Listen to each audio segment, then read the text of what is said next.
Thanks very much. Julie? All right. Well, for more on what lawmakers on Capitol Hill are making of the recent events, we want to get to California Congressman Darrell Issa joining us now on the phone. Congressman Issa, thank you very, very much. The president just coming out issuing a statement from the White House in which it reads that the Iranian government must understand the world is watching.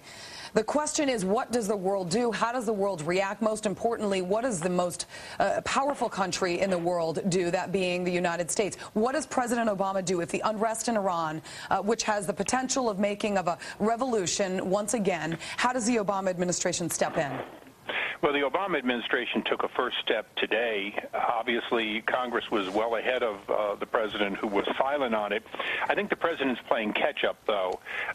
Early on, supporting the rights of minority, quote-unquote, minority, to protest what they thought was an unfair election and to ask for freedom and for justice, that's something that he should have been on top of early. I think the president's going to have to make a series of statements, the Secretary of State and others, to catch up to where Congress was, which was demanding that, like Tiananmen Square, like the Berlin Wall, like the shipbuilders in Dansk, you have to support these people whose aspirations are only freedom.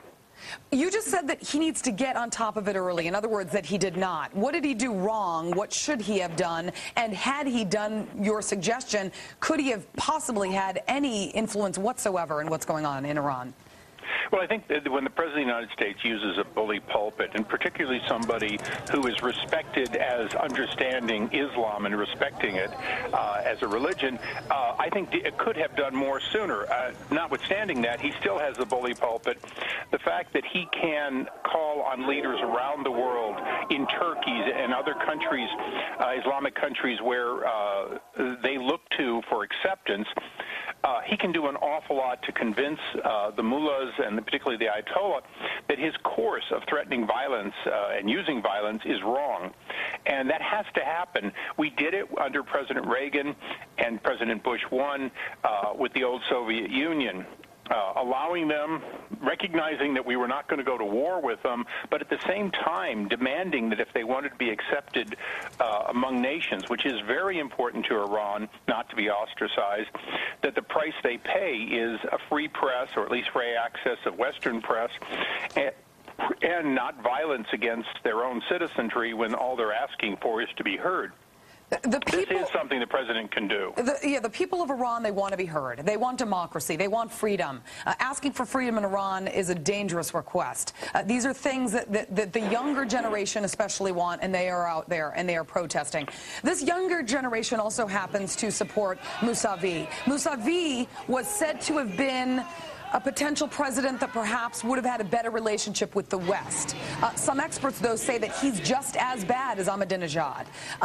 If the Ayatollah, essentially the supreme leader, if for some reason he was not in power, and it was possible for Ahmadinejad to be forced out of power with a Mousavi in power, would that make it any easier for the West, for the United States, to negotiate with this country? To really have negotiations with Iran, we have to negotiate with those who are in charge. The fact is, it's a theocracy, and the real power lies with the Ayatollah and the people that surround him. So that's a challenge that we face. But in the empowerment of the individual, of people, has changed China for the better, changed the Soviet Union dramatically, and much of it for the better. Certainly has allowed Poland to find its freedom, and so on.